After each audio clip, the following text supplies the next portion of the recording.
Hola, buenas tardes a todos. Espero que el sonido sea correcto. Buenas noches a los que estéis aquí en España. Vamos a empezar a hacer una presentación relacionada con la analgesia perioperatoria en animales de laboratorio. La primera pregunta que siempre suelo plantear en estos casos suele ser si realmente los objetivos que nosotros nos planteamos durante la analgesia o anestesia en animales de laboratorio son los mismos que debemos de plantear en pacientes humanos o veterinarios. Y probablemente la respuesta sea que sí. El objetivo en ambos casos es asegurar un adecuado plano anestésico y analgésico.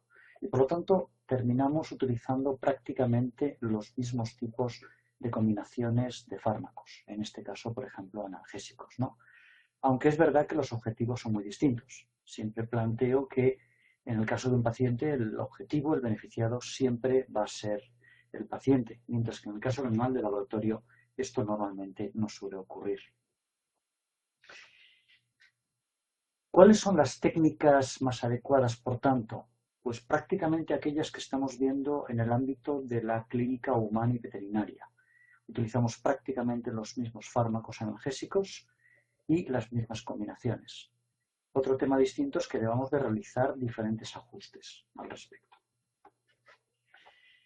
Y esto en gran medida se debe a que los procesos por los cuales el dolor es percibido en los animales, específicamente en los mamíferos, es básicamente idéntico. Es decir, disponemos de un mecanismo de transducción o traducción de la señal, donde además intervienen una serie de sustancias o factores que podemos modular o controlar, por ejemplo, con antiinflamatorios no esteroideos.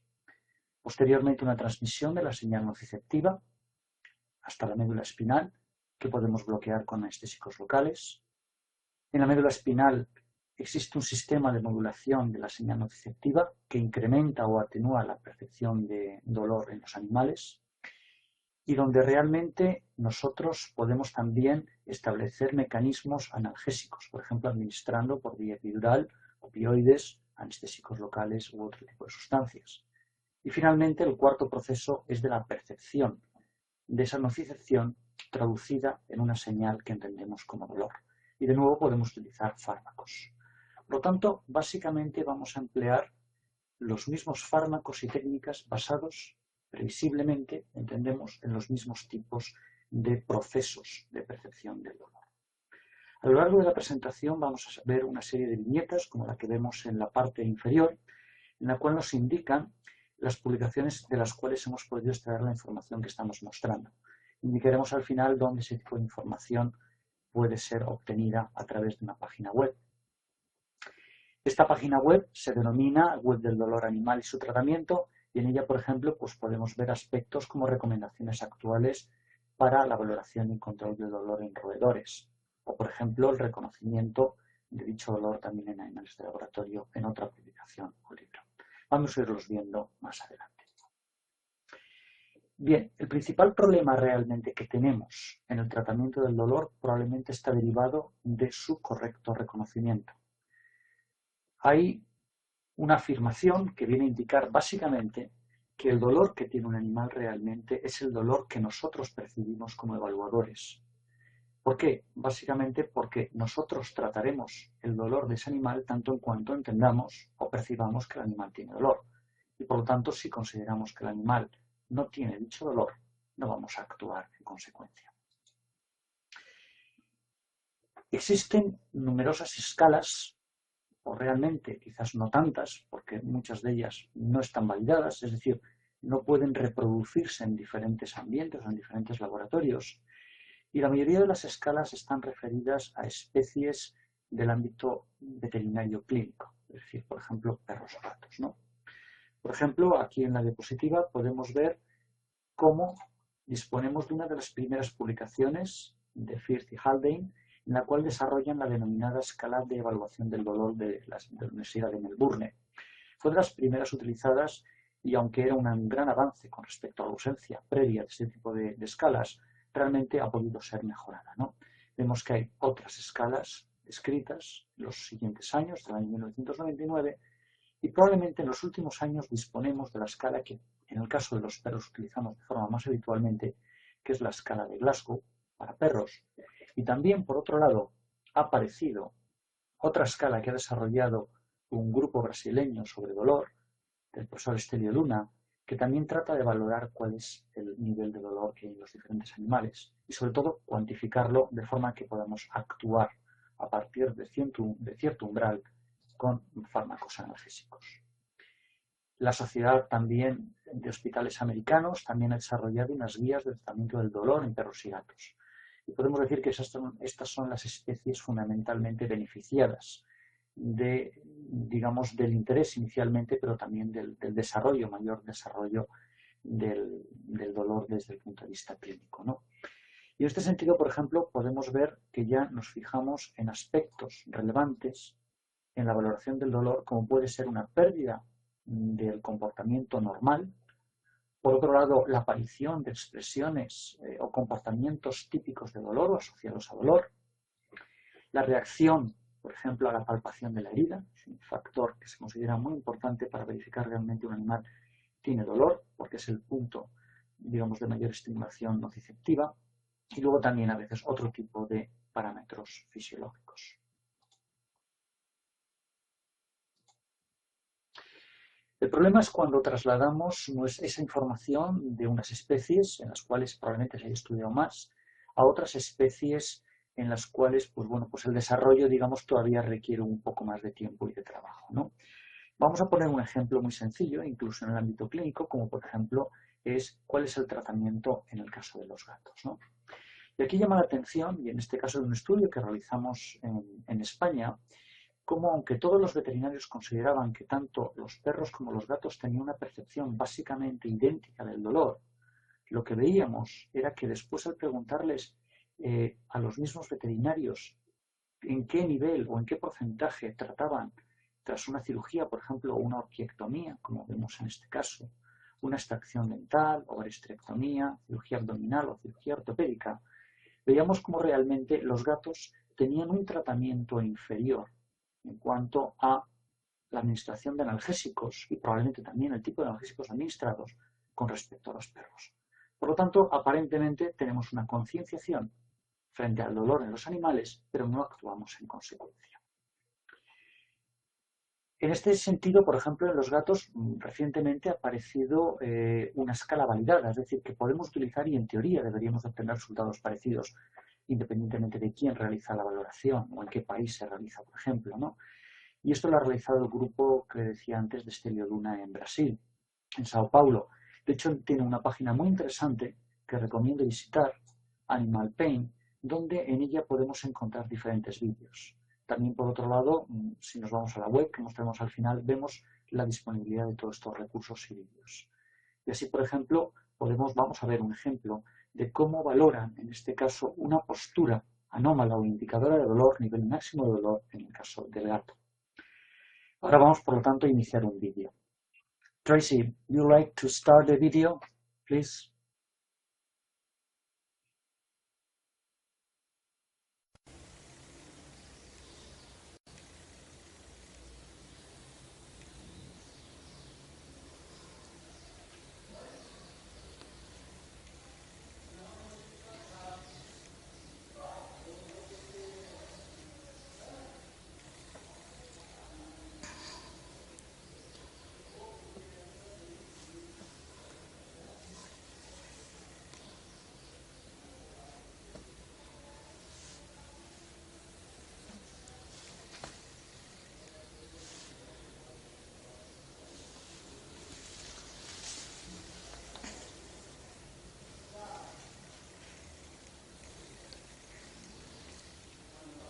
Empieza a estar plácidamente descansando sobre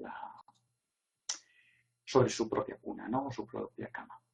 Por lo tanto, aquí lo más importante es ser capaces de detectar cuáles son los comportamientos asociados al dolor.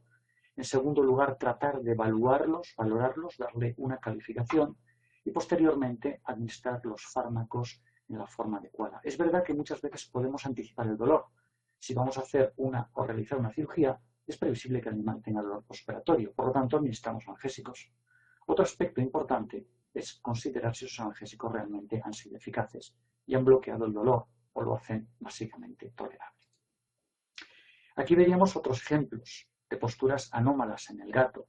Una postura encorvada en la parte superior, por ejemplo, frente a una postura bastante diferente o radicalmente distinta, que sería la que tendría un gato que está durmiendo plácidamente y que típicamente pues, no presenta ninguna molestia ni está expresando o sufriendo dolor. Otro problema es que cuando administramos fármacos a veces obtenemos también respuestas o comportamientos anómalos. Este sería el ejemplo de un comportamiento anómalo, parece un gato castigado, que reacciona por la administración sencillamente de opioides, lo cual es un fenómeno relativamente descrito en esta especie, ¿no? Y probablemente en otras especies estos comportamientos anómalos no son tan frecuentes o no se ven. Por lo tanto, para valorar el dolor necesitamos escalas. Ya hemos visto que hay algunas están validadas de una puntuación, pero típicamente en la mayoría de los casos vamos a utilizar escalas analógicas visuales. Vamos a ver otro vídeo, en este caso un vídeo que desarrollamos en un estudio, en nuestro laboratorio, donde vamos a ver el comportamiento que tendría. Tracy, please, would you like to start the second video? En este vídeo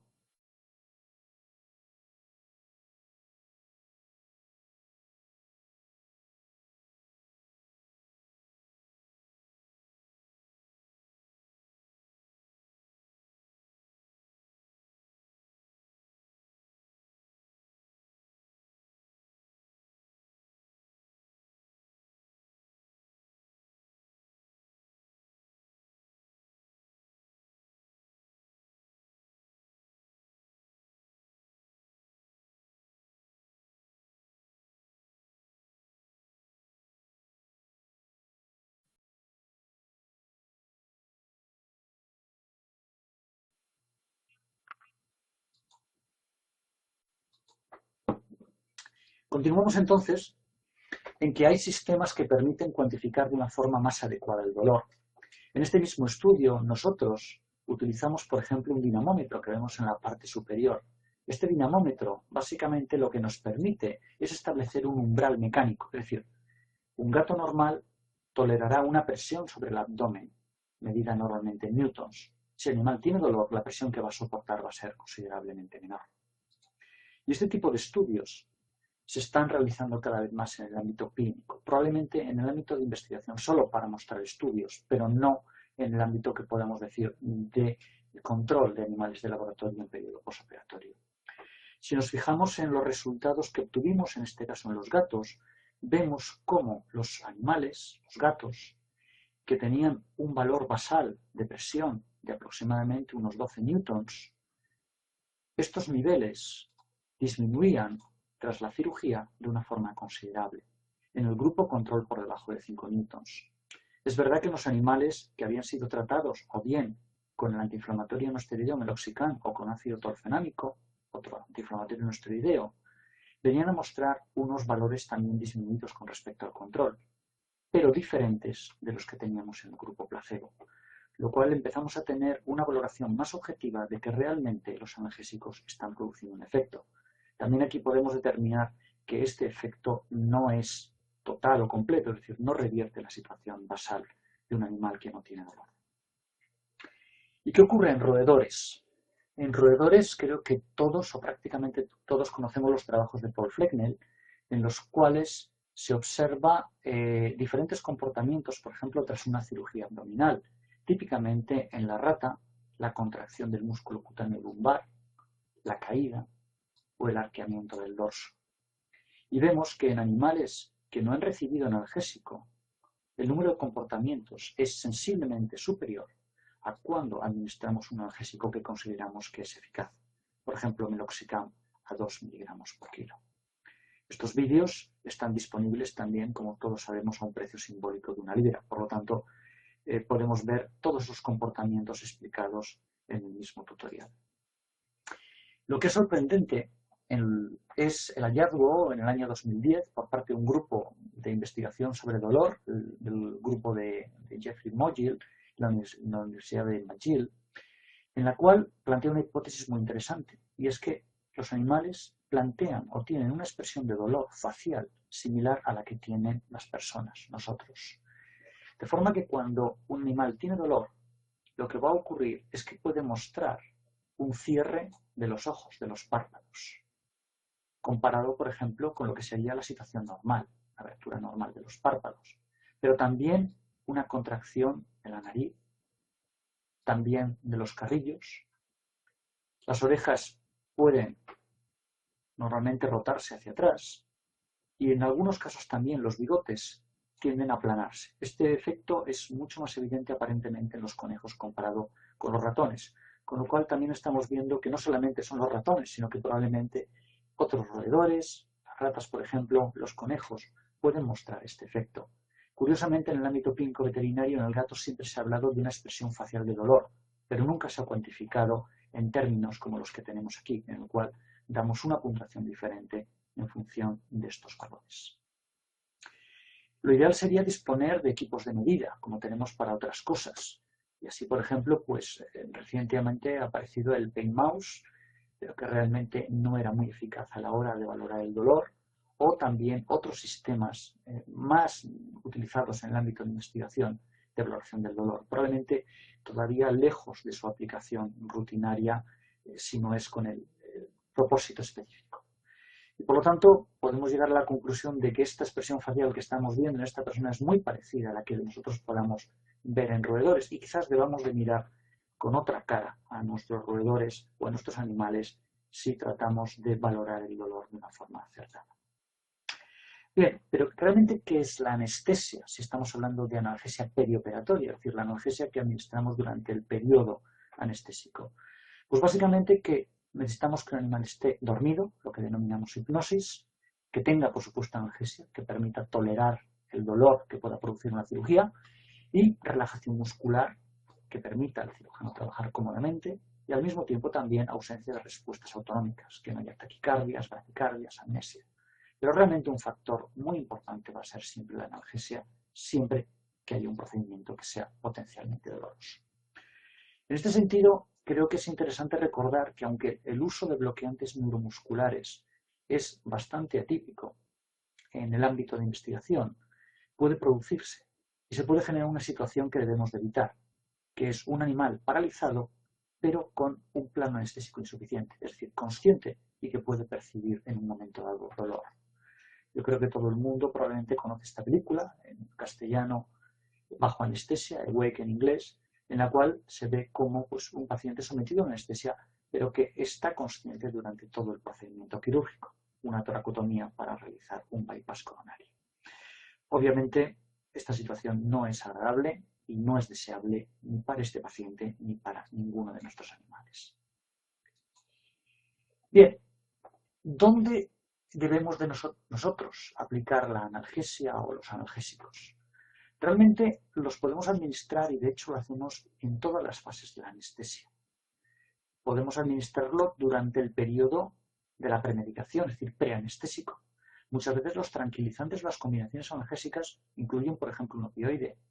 Luego, durante la inducción, a veces utilizamos fentanilo para la inducción anestésica en algunas especies animales. Típicamente en el mantenimiento, que es cuando se va a realizar el procedimiento doloroso. Y por último, también podemos administrarlo y solemos administrarlo en la recuperación para garantizar que el animal tiene una analgesia postoperatoria. ¿Y qué fármacos vamos a utilizar típicamente? Antes de enumerarlos, lo importante es que si sabemos que vamos a realizar un procedimiento doloroso, nosotros podemos prever administrando un analgésico antes de que se produzca dicho procedimiento. Y esto ocurre siempre en toda cirugía.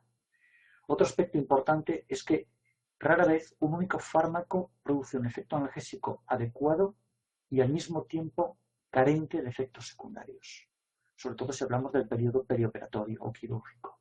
Por lo tanto, tendemos a combinar fármacos que nos permitan reducir las dosis, pero mantener el efecto analgésico deseado. Es lo que denominamos analgesia multimodal, combinar diferentes fármacos que no son casi nunca del mismo grupo farmacológico. Realmente se basan en la utilización de, por ejemplo, un opioide con un antiinflamatorio no esteroideo o con una técnica de analgesia loco regional, por ejemplo. Disponemos de nuevos fármacos, pero curiosamente también disponemos de fármacos antiguos que hemos aprendido a utilizarlos de una forma más adecuada, ¿no? Por lo tanto, si nos vamos a una premedicación en animales de tamaño medio grande, típicamente vamos a utilizar un agonista alfa-2 como una medetomidina, una dexmedetomidina, y por otro lado generalmente un opioide. Puede ser la morfina, puede ser la metadona u otros similares. Y lo utilizamos en muchas especies. Realmente en roedores es donde menos tendemos a utilizar una premedicación como tal y directamente vamos a la administración de los fármacos anestésicos. Además de esta combinación que hemos indicado, típicamente vamos a tratar de bloquear la respuesta inflamatoria y el dolor derivado de la respuesta inflamatoria. Por lo tanto, es habitual que combinemos estos fármacos en la premedicación después con un antiinflamatorio no esteroideo que se administra antes de la cirugía normalmente para que bloquee esa respuesta inflamatoria a la cirugía. Y además podemos administrar fármacos a nivel local, bien técnicas como la epidural, pero algo tan sencillo como a veces bañar la herida quirúrgica o utilizar otros fármacos como la ketamina que proporcionan un efecto analgésico por otra vía. ¿Qué opioides utilizamos? La morfina todavía realmente la estamos utilizando bastante. En Europa, especialmente, la metadona se está introduciendo mucho en los últimos años y casi ha sustituido en muchos casos a la morfina, ¿no?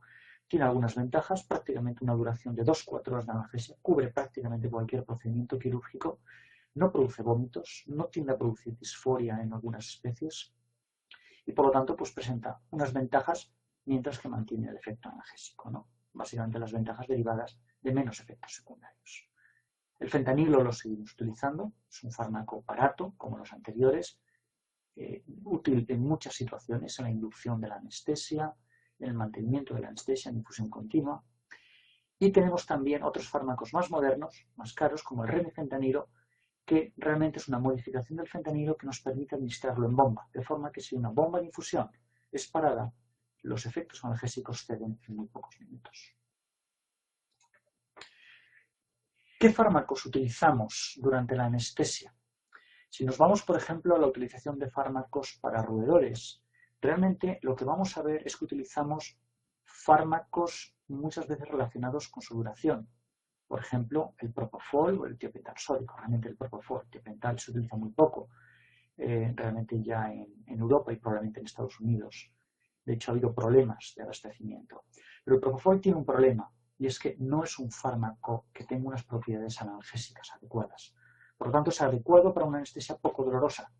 Pero si queremos administrar propofol para realizar una cirugía, probablemente sea muy escaso desde el punto de vista analgésico y tengamos que suplementarlo con fármacos analgésicos.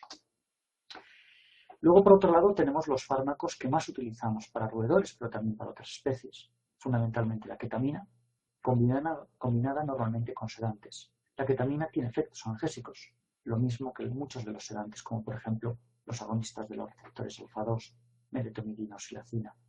Alternativamente podemos utilizar, por ejemplo, un opioide combinado con un tranquilizante. El problema es que estos opioides muchas veces están controlados regulatoriamente, por lo tanto requerimos de lo que denominamos una receta de estupefacientes y hace que sea difícil a veces su obtención o relativamente restringida. El pentobarbital, de nuevo, es un fármaco que tiene pocas propiedades analgésicas, si es que las tiene, y otros fármacos como el uretano o los anestésicos inhalatorios, por ejemplo, se asume que tienen efectos o escasos efectos analgésicos y que requieren de la combinación o de la adición de un fármaco con dichas propiedades analgésicas. Quizás de todas estas combinaciones o fármacos para producir anestesia, la ketamina es combinada normalmente con otros fármacos la que va a producir los efectos analgésicos más adecuados. La ketamina presenta efectos analgésicos, la medetomidina o la silacina con la cual lo combinamos también presenta dichos efectos y es una combinación muy habitual, por ejemplo, en rata o en ratón, pero también la podemos utilizar en otras especies como el gato. Quizás en el perro la ketamina hay que tener cuidado porque a veces produce efectos disfóricos, pero en general es un fármaco, una combinación a base de ketamina muy útil que proporciona una analgesia muy adecuada. Un efecto adicional es que podemos antagonizar los sedantes, y hay que tener en cuenta que al final de la cirugía un efecto residual o dosis residuales en plasma de ketamina pueden proporcionar un efecto analgésico adicional que nos puede interesar. Pero técnicamente la utilización del antagonista revierte al animal de la anestesia y se recupera. Si vamos a revisar, por ejemplo, en la última publicación de Paul Flecknell o en la última edición de su libro sobre anestesia de animales de laboratorio, en el ratón, vemos que tenemos muchas combinaciones de fármacos que nos pueden producir efectos anestésicos. Pero si vamos a seleccionar aquellos que nos vayan a producir una anestesia quirúrgica, es decir, que permita la manipulación quirúrgica y por lo tanto el animal no perciba el dolor derivado de dicha manipulación, vemos que disponemos, por ejemplo, curiosamente, de combinaciones de fármacos que van a producir una anestesia quirúrgica, pero de muy poca duración. Por ejemplo, solamente 5 minutos en el caso del Alfaxan, en el caso del metoxital, por ejemplo, del Propofol o del tiopental. Por tanto, no suelen ser adecuados excepto para situaciones muy concretas. Existen otro tipo de fármacos a base de fentanilo, fundamentalmente, como podemos ver aquí, que van a producir un efecto anestésico de unos 30-40 minutos, por ejemplo, en estos casos. Aquí, por ejemplo, también fentanilo con metomidato, 40-60 minutos, pero con el inconveniente que decíamos antes, de que el fentanilo, por ejemplo, requiere de un control regulatorio a veces muy restrictivo, lo cual limita a veces su utilización. Y por último tenemos las combinaciones a base de ketamina, fundamentalmente, que son aquellas que van a proporcionar de nuevo una anestesia quirúrgica de una duración aceptable o generalmente requerida por los investigadores y que probablemente cumple un fácil acceso y al mismo tiempo un efecto adecuado, ¿no? Por lo tanto, en la mayoría de los casos cuando administramos anestésicos y queremos que esta administración sea por vía inyectable, tendemos a utilizar en gran medida la ketamina como fármaco. Los anestésicos inhalatorios, por el contrario, no tienen un efecto analgésico muy claro y tenemos que elevar mucho la dosis para que nuestros animales no reaccionen frente al estímulo quirúrgico y a veces eso es a costa de unos efectos adversos, fundamentalmente hipotensión, bastante marcados, ¿no? Por lo tanto, generalmente lo que vamos a utilizar es combinaciones de analgésicos con estos anestésicos inhalatorios. El anestésico inhalatorio tiene una ventaja con respecto al inyectable y es que aunque cada animal tiene una respuesta individualizada o la dosis es individual en este sentido, el rango que tenemos dentro de una misma especie y más dentro de una misma cepa es relativamente constante o varía relativamente poco. Es decir, por ejemplo, isoflurano, tenemos que la potencia y el valor que lo determina, la concentración alveolar mínima, es de 1,3% y realmente se mueve entre el 1,1, como vemos aproximadamente este nivel, hasta un nivel que no llega hasta al 1,6% aproximadamente. Lo que intentamos hacer siempre es un efecto sinérgico entre fármacos. Si, por ejemplo, esta línea que estoy marcando aquí indica el efecto anestésico equivalente, vemos que si nosotros administramos, por ejemplo, un fármaco de 1 a una dosis muy elevada, podemos producir un efecto anestésico, que vendría indicado en este punto, pero a costa de efectos secundarios derivados de esas dosis tan elevadas del fármaco de 1, por ejemplo, isoflurano a altas dosis. Por el contrario, si queremos combinarlo con morfina a dosis muy altas, lo que nos va a ocurrir, por el contrario, es que necesitamos, vamos a encontrarnos con efectos adversos y probablemente el efecto anestésico al mismo tiempo no sea suficientemente adecuado. ¿Qué es lo ideal? Lo ideal es tratar de buscar la mínima dosis de isoflurano y la mínima dosis de morfina que nos permita, sobre esta línea, alcanzar el mismo objetivo. Por lo tanto, garantizamos el efecto anestésico, pero con el mínimo impacto negativo para el animal. Y eso es lo que pretendemos siempre que hacemos una combinación de fármacos durante la anestesia. Y en el caso probablemente anestesia inhalatoria nos admite una cierta flexibilidad. Aquí, por ejemplo, vemos el impacto que tiene en datos obtenidos de diferentes estudios realizados en los últimos años por nuestro laboratorio, como concentraciones bajas, por ejemplo, de opioides, como pueda ser el butorfanol, la buprenorfina, fentanilo, remifentanilo, morfina y metadona, van a producir una reducción de las necesidades de isoflurano del orden del 30 al 50%. Si aumentamos la dosis, lo que vamos a ver es que el rango se puede incrementar. No con el butorfanol, curiosamente. Hay un efecto denominado techo. Por más que subamos la dosis, no somos capaces de potenciar el efecto del isoflurano. Pero resulta curioso que podemos obtener con fármacos como el fentanilo, remifentanilo, morfina, metadona o tramadol, podemos obtener reducciones en las necesidades de anestésico inhalatorio del orden de un 60 a un 100%, lo cual indica que vamos a tener mayor estabilidad cardiovascular. Es decir, nuestros animales van a estar en una situación de riesgo más reducido, lo cual siempre es interesante. Otro aspecto interesante también e importante es que asumimos que cuando administramos un analgésico vamos a obtener analgesia. Y eso, afortunadamente, en la mayoría de los casos es así. Lo curioso es que no necesariamente en todos los casos. Aquí, por ejemplo, en otro estudio realizado en nuestro laboratorio, administrábamos a ratas remifentanilo en infusión continua a dosis de 120 microgramos por kilo y por hora. Y típicamente nos va a producir una reducción de las necesidades de isoflurano de un 20% de media, según esta disposición de una curva de Gauss. Estos son datos obtenidos de cerca de 200 o en cerca de 200 animales.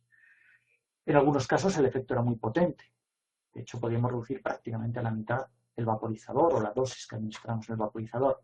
Pero lo más llamativo de todo es que en el extremo opuesto observamos como en algunos casos, en algunos animales, el remifentanilo no solo no producía un efecto analgésico, sino que incrementaba las necesidades de anestésico inhalatorio. Esto se puede dar, como veremos más adelante, en el caso de la utilización de opioides. Otra cosa que hacemos generalmente es combinar otros fármacos para potenciar uno de ellos. Y si volvemos al ejemplo anterior, en otro estudio similar, vemos como el remifentanilo va a producir esta reducción entre un 20 y un 30% en este estudio aproximadamente. Pero cómo la coadministración de, por ejemplo, de metamizol es un fármaco muy utilizado, por ejemplo, en algunos países de Europa, como por ejemplo España o Francia, va a producir una potenciación del efecto reductor o ahorrador de anestésico inhalatorio.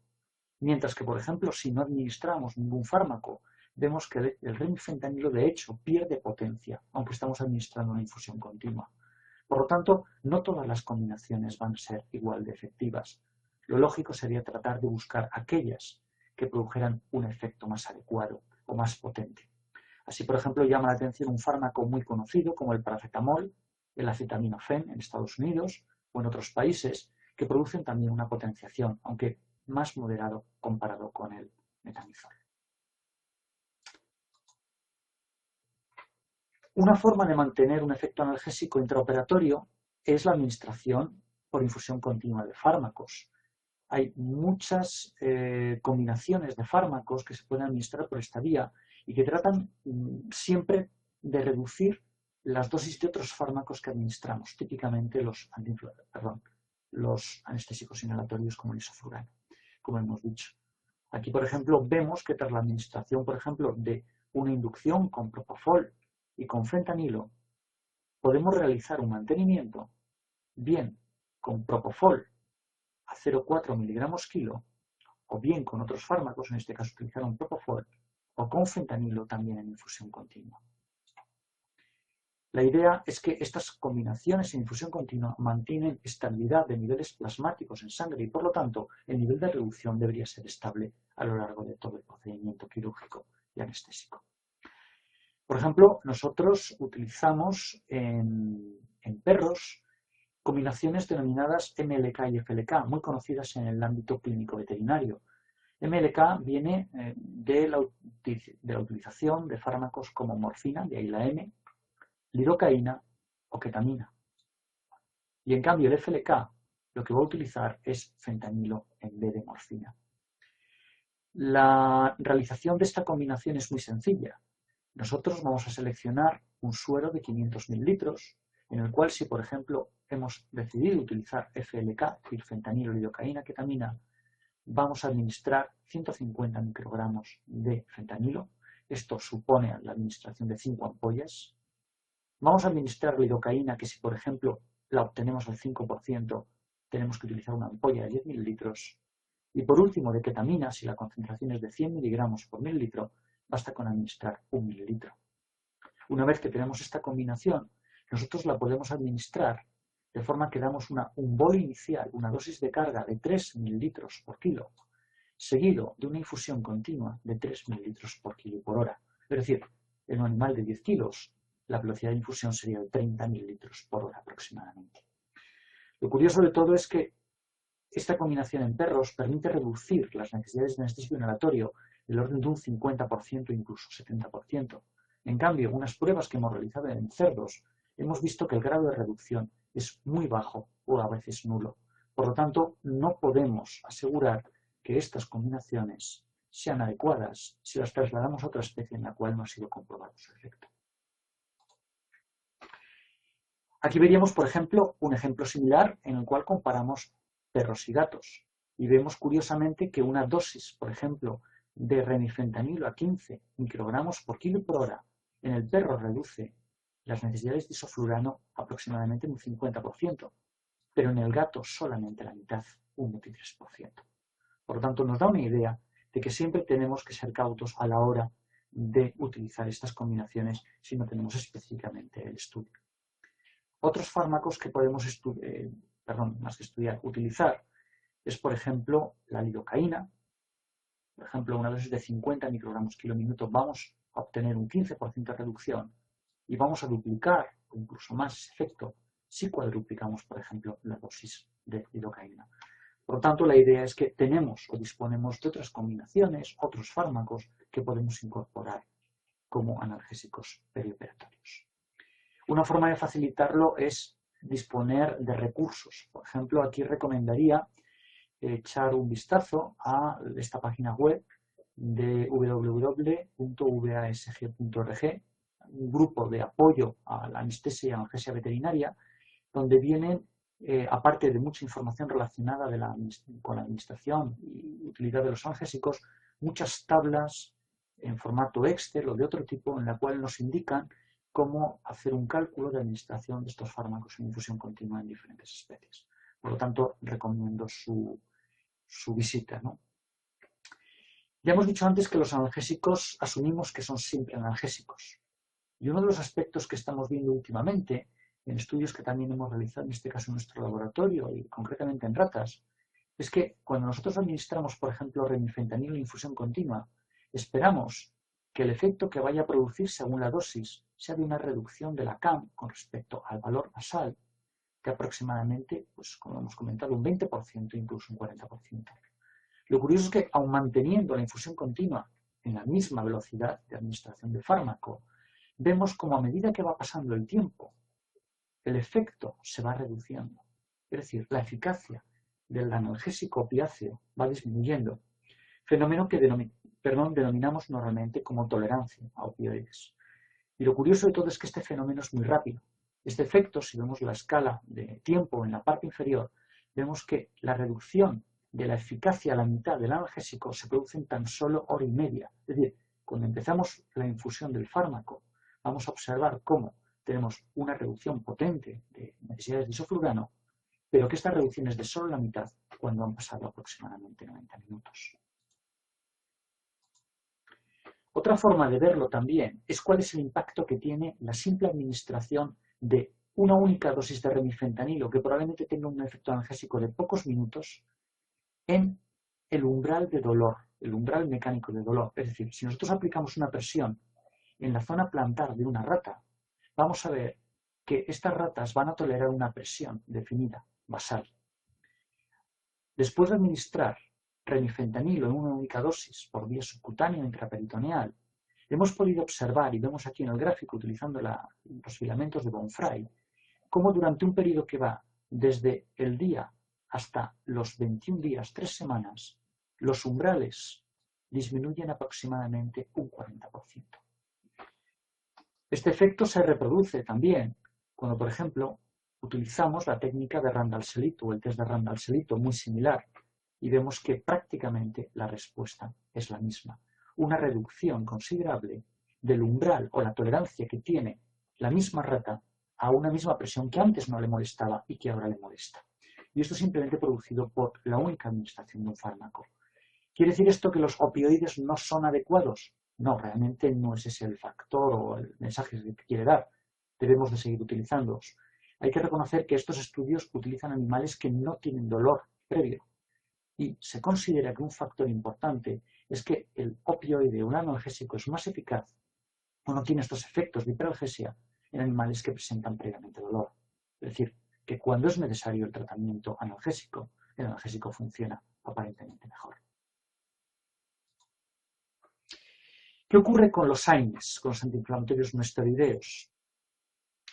Tenemos el filocoxib, tenemos también recientemente comercializado el robenacoxib. Generalmente estamos disponiendo de fármacos que son selectivos sobre la ciclooxigenasa. Son mejores que los anteriores, en general tienen menos efectos secundarios y además tienen una gran ventaja, casi todos. La pauta o la posología es cada 24 horas, lo cual hace que, desde el punto de vista logístico, sea bastante sencillo administrar con respecto a las anteriores. Pero realmente todos terminan haciéndolo básicamente lo mismo, bloquean la ciclooxigenasa. Y con respecto a anestesia y analgesia local y regional, últimamente en clínica utilizamos mucho lo que se denomina la administración de un splash o simplemente baño de la herida. Probablemente sea más eficaz cerrar los bordes de la herida y entre, por ejemplo, la capa muscular que vemos aquí en esta rata y la de piel, introducir una vez cerrada la piel una pequeña cantidad de anestésico local, o podemos administrar, por ejemplo, fármacos por vía epidural. Aquí vamos a ver también un vídeo breve de cuál sería la técnica de administración epidural y que nosotros utilizamos en rumiantes o en otras especies. Tracy, would you like please to start the third video?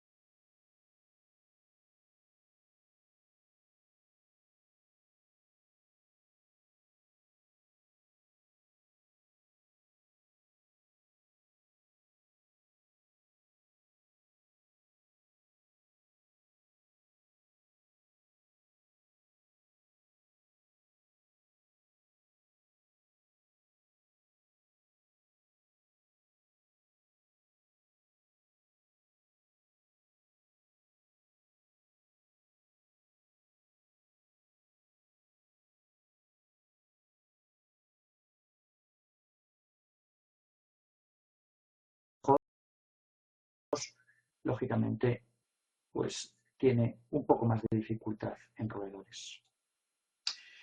Bien, hay mucha información relativa al uso de anestesia epidural y yo creo que no tiene sentido entrar en ello, simplemente que conozcamos la técnica y que no solamente utilizamos anestésicos locales, sino que también, por ejemplo, podemos utilizar opioides o, por ejemplo, podemos utilizar agonistas de los receptores alfa-2. Todos estos fármacos realmente nos pueden ayudar a producir una analgesia prolongada. Simplemente recordar que cuando administramos un anestésico local por vía epidural siempre indicamos que la duración son de X tiempo, en minutos o en horas, pero debemos de entender que realmente hay un efecto máximo que se prolonga y posteriormente cae de forma gradual. Por ejemplo, también este estudio que realizamos en perros, vemos como, por ejemplo, la administración de bupivacaína en 0,75%, que vemos aquí marcado en un cuadrado azul, va a producir un efecto analgésico máximo en todos los casos a partir de los 10 minutos y se prolonga hasta 150 minutos y progresivamente va disminuyendo hasta que al final, en todos los casos, los animales recuperan la sensibilidad ya pasadas unas cuantas horas. Si utilizamos concentraciones inferiores de bupivacaína, 0,5%, los efectos son menos intensos y de menor duración. Y realmente la concentración más baja no tiene nunca un efecto de abolición del dolor y realmente lo único que hace es mitigar el dolor. Por lo tanto, debemos de seleccionar cómo y cuándo utilizamos cada concentración y cada fármaco. En los últimos años se están desarrollando técnicas más precisas de bloqueo de nervios y concretamente aquí vamos a utilizar la técnica de colocalización nerviosa. Esta se basa en la utilización bien por un estimulador eléctrico que produce una contracción muscular por la activación del nervio cuando estamos en cercanía al nervio con la aguja, o bien mediante un ecógrafo, mediante el cual nosotros identificamos dónde está localizado el nervio y alrededor del nervio vamos a inyectar el anestésico. Obviamente tenemos mucha precisión, necesitamos menos cantidad de fármaco anestésico, por lo tanto menos efectos secundarios, y tenemos, al tener tanta precisión, una gran eficacia en el efecto. Por lo tanto, en muchos casos puede ser una buena alternativa de refinamiento. Muchos de los estudios están desarrollados fundamentalmente en perros y en gatos. Curiosamente hay un grupo que lo ha desarrollado en gran medida. Bien, aquí básicamente si quisiéramos resumir cuáles serían los procedimientos que tendríamos que realizar y tuviéramos que plantear la pregunta de qué utilizaríamos, por ejemplo, para un procedimiento de imagen donde no hay dolor, pues probablemente deberíamos de plantearnos que un fármaco como el pentobarbital con pocos efectos analgésicos podría ser adecuado. Pero si vamos a realizar una cirugía abdominal, probablemente la administración de una combinación de ketamina y medetomidina en roedores sería la adecuada. Por el contrario, si vamos a buscar un efecto de analgesia postoperatoria, lógicamente sería una combinación de dos analgésicos como el meloxicam y la buprenorfina. Por tanto, dependiendo de nuestros objetivos, nosotros vamos a seleccionar los fármacos y la combinación de los mismos. Realmente lo que vamos a hacer es lo que se denomina anestesia equilibrada, es decir, una combinación de diferentes fármacos que lo que nos va a permitir es obtener este efecto deseado. Lo que sí debemos hacer siempre es monitorizar que el plan anestésico es adecuado, es decir, que el animal no responde frente al estímulo quirúrgico. Ya sabemos que podemos utilizar la técnica en roedores del reflejo de retirada, ¿no? Reflejo podal por el pinzamiento del dedo de la cola. Y realmente es un mecanismo muy adecuado para valorar previamente el inicio de la cirugía el nivel de analgesia. Por supuesto, como los analgésicos pueden producir efectos secundarios, no debemos de olvidar también la utilización de diferentes monitores que nos permitan evaluar que no haya depresión respiratoria por la utilización de opioides, infusiones continuas, etcétera, etcétera.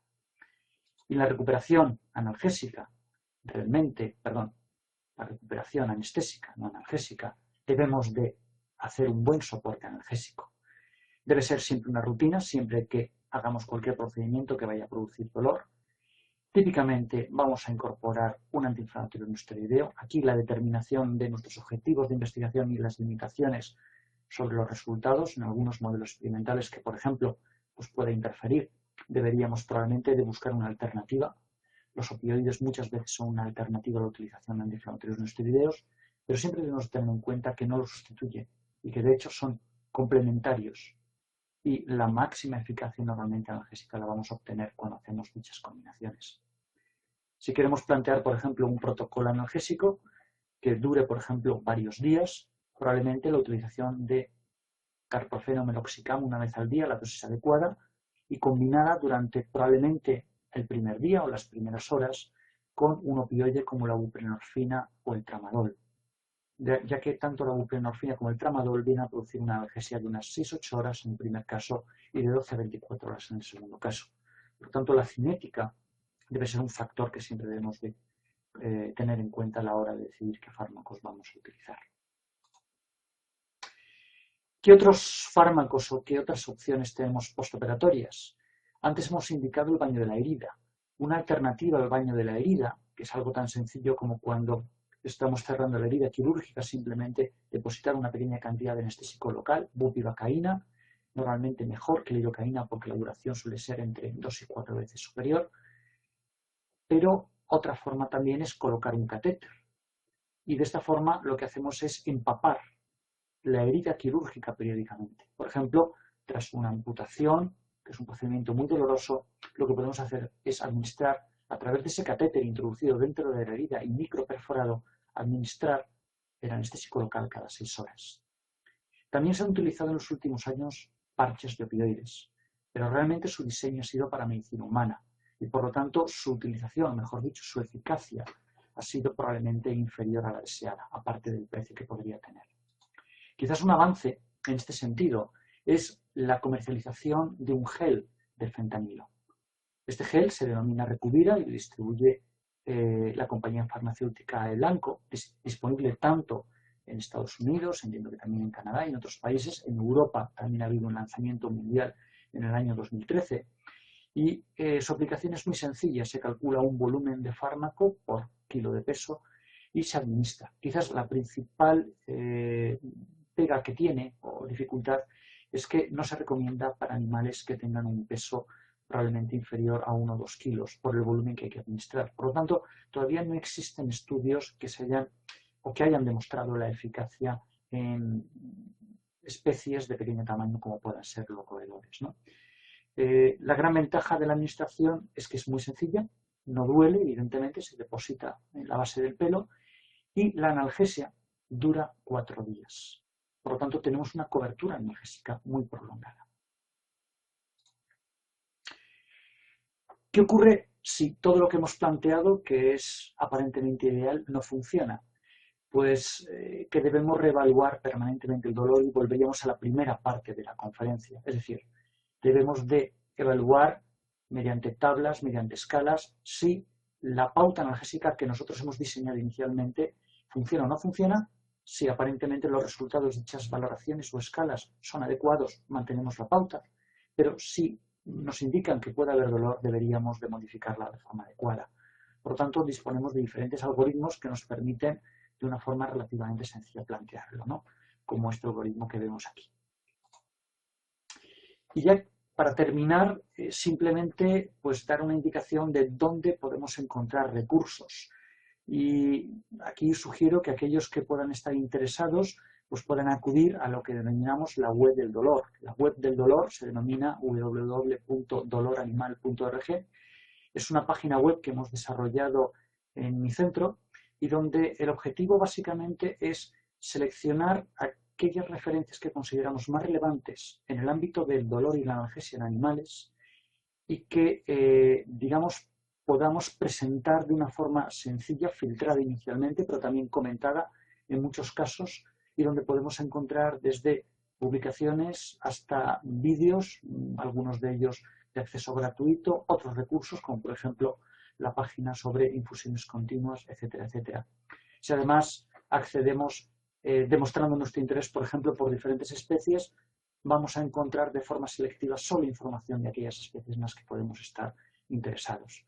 Por tanto, insisto, animo a todo el mundo a que entre, introduzca las palabras clave y vaya obteniendo la información. Y lo más importante, que recibamos la información o el feedback adecuado para poderla mejorar o incrementar o aumentar en cuanto a sus contenidos. Y por último, bueno, pues indicar también que tenemos, creo que todo el mundo lo conoce, referencias muy buenas y muchas de ellas curiosamente disponibles en Google. También hay que indicar que, por ejemplo, todos estos libros que estamos viendo, que he marcado a la derecha como que están disponibles en la sección de libros de Google, pues muchos de las partes más interesantes, por ejemplo, los capítulos de anestesia en roedores, por ejemplo, en el libro de Paul Fleckner, pues no están disponibles, ¿no? Pero en cualquier caso, siempre podemos obtener una información muy interesante y es donde podemos probablemente ir al detalle en cuál es la mejor combinación, el mejor fármaco para utilizar en nuestros animales.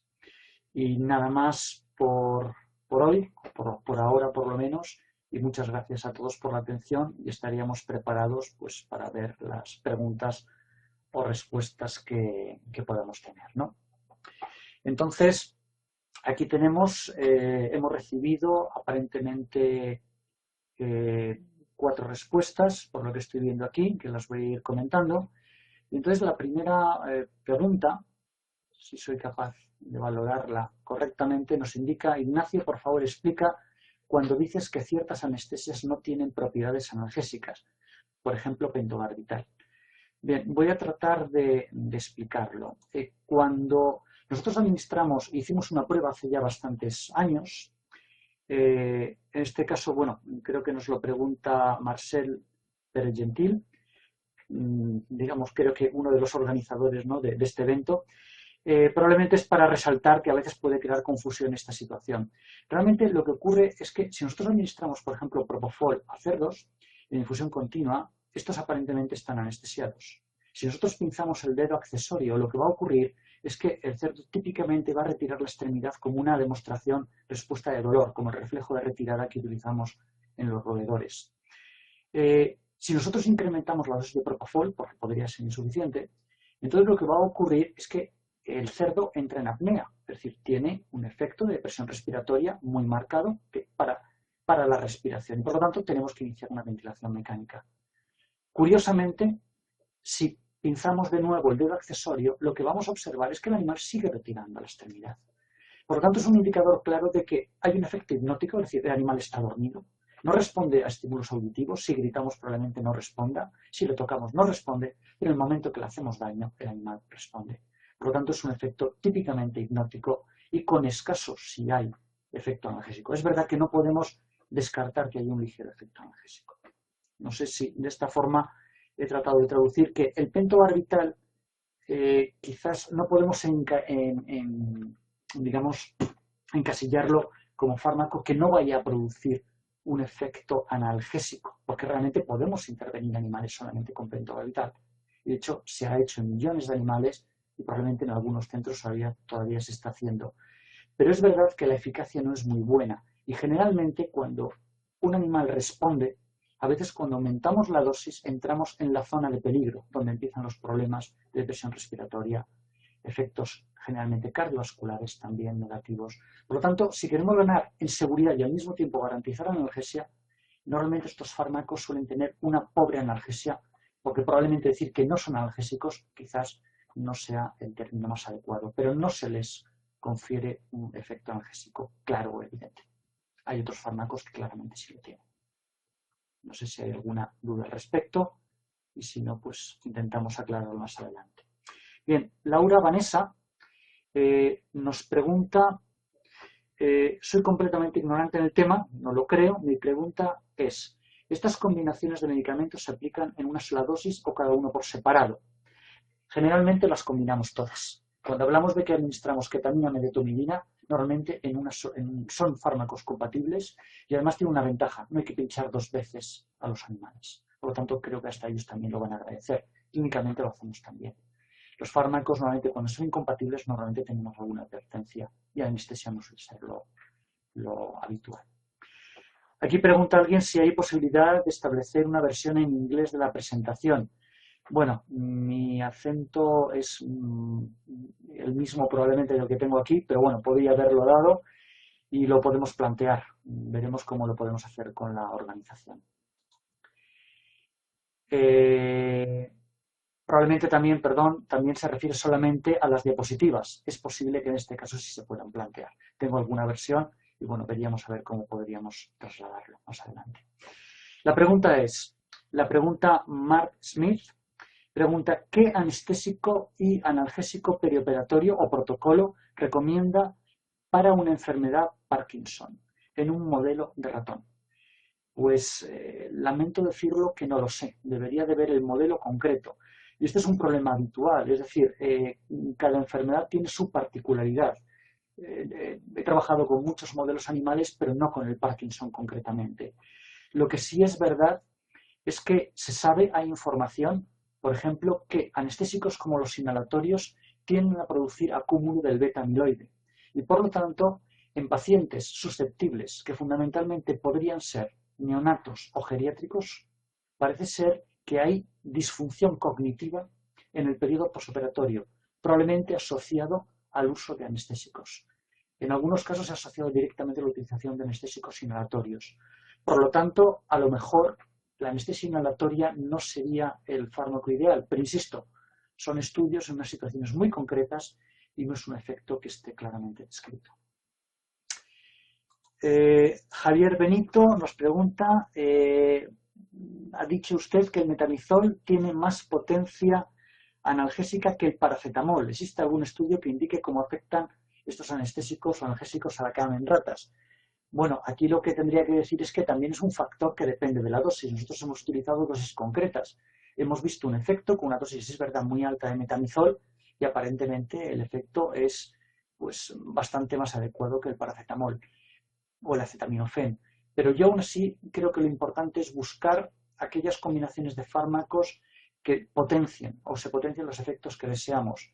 En Estados Unidos me da la sensación de que el metamizol no es un fármaco muy habitual, por lo tanto el acetaminofeno, el acetamol, sería el fármaco adecuado.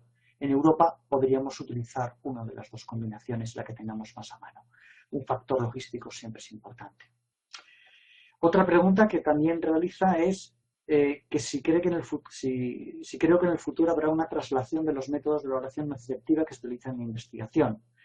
Realmente sí. y creo que la persona que lo pregunta, Javier Benito, también tiene una información al respecto.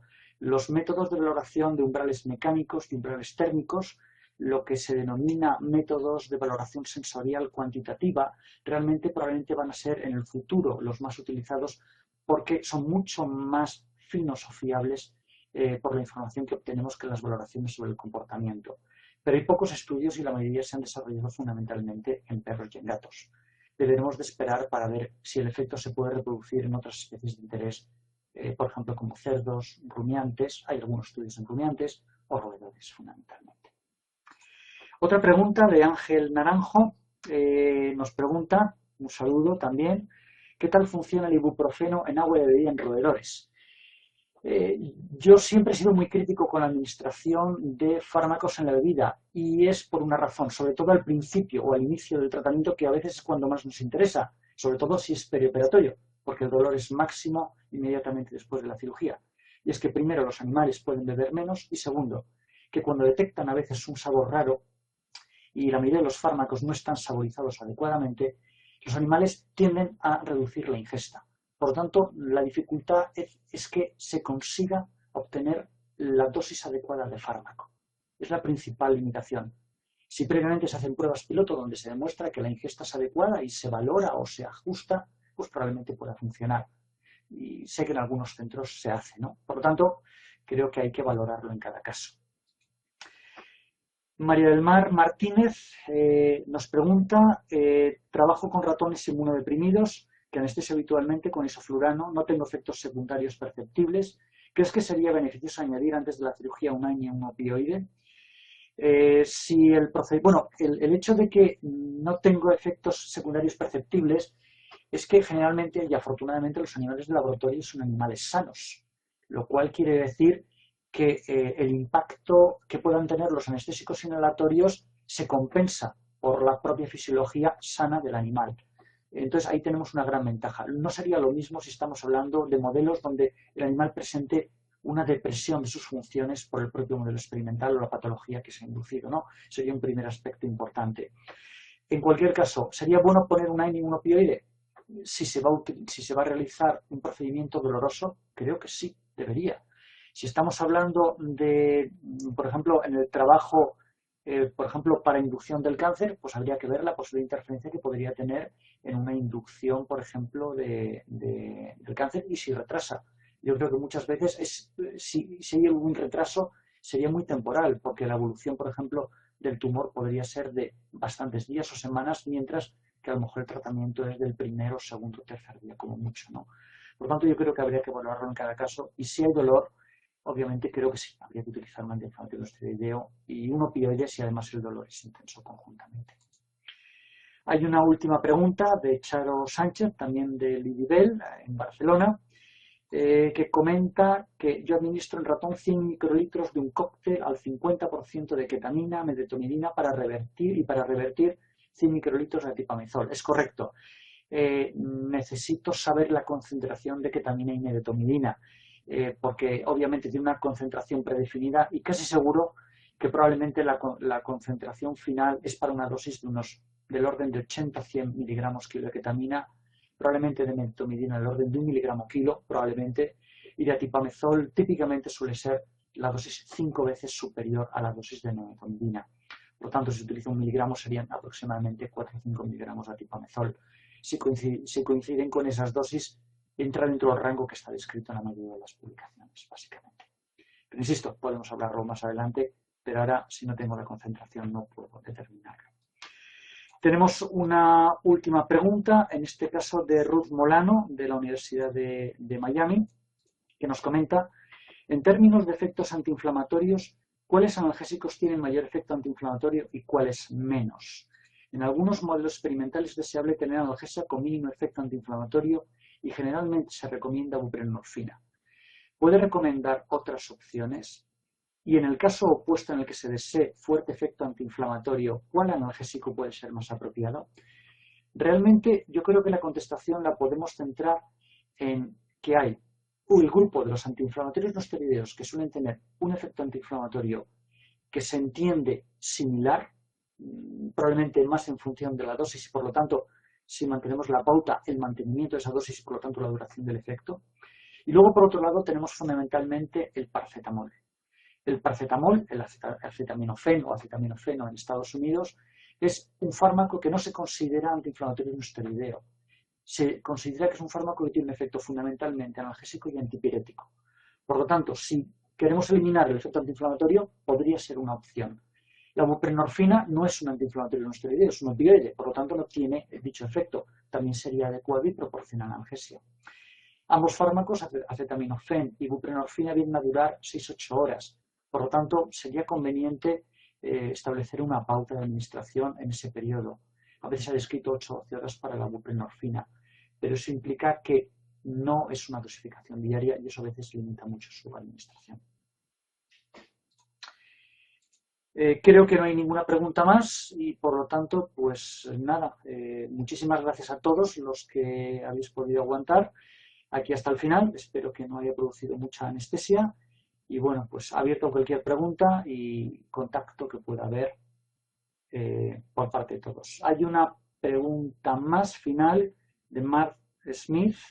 También, ¿hay alguna posibilidad para contactar por vía email para más preguntas o cuestiones? Bien, no sé si puedo escribir yo algo a todos. Voy a contestar aquí y creo que voy a ponerlo y mi correo electrónico, lo estoy escribiendo en la parte inferior, sería ialvarez@ucm de Universidad Complutense de Madrid.es.